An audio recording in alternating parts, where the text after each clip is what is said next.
இந்த 10 வருஷத்தில் கல்யாணத்துக்கு அப்புறம் என் புருஷனுக்கு நான் ஒரே ஒரு தோசை போட்டு கொடுத்துருக்கேன். அண்ட் அது நான் வேணும்னே பண்ணல, அது நிஜமாவே வரல. ஒரு சப்பாத்தி அண்ட் தோசைக்கு நடுவில் எதுவும் வந்துருச்சு.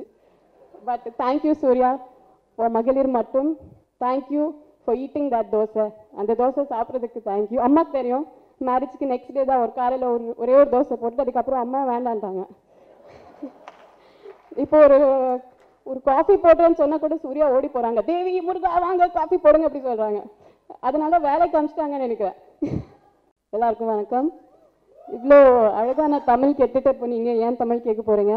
சூர்யா காலையில் வண்டி வரைக்கும் வந்துட்டு கதவை க்ளோஸ் பண்ணிவிட்டு எனக்கு டாட்டா பாய் பாய் சொல்லிவிட்டு ஷூட்டிங் அனுப்புவாங்க. ஏன்னா நான் தான் ஸ்மால் பட்ஜெட் ஃபிலிம்ஸ் பண்ணுறேன். ஸோ நான் தான் முன்னாடி போவேன், அவங்க அப்புறமா போவாங்க.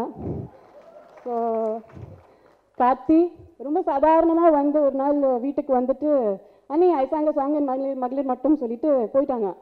Karthi, it's not such a small thing, it's a big boost for this film. Thank you Suriya. நிஜமாவே if you are not there, Suriya இல்லைன்னா இன்னைக்கு இங்கே இருக்க முடியாது. Thank you Suriya, giving me back the youth which is already there நினைக்கிறேன். ஆக்சுவலாக வந்து நான் ரொம்ப பேசணும்னு நினைக்கிறேன். ஒரு கடைசியாக ஒருத்தங்க பேசி முடிச்சு போகிறோன்னா அந்த ஃபீலிங்லேயே எல்லாரும் அப்படியே டிஸ்போஸ் ஆனால் நல்லாயிருக்கும். அதனால் ஜோ பேசுனதுக்கப்புறமா ஆக்சுவலாக பேச வேண்டாம் அப்படிங்கிறது தான் மைண்டுக்குள்ளே இருக்குது.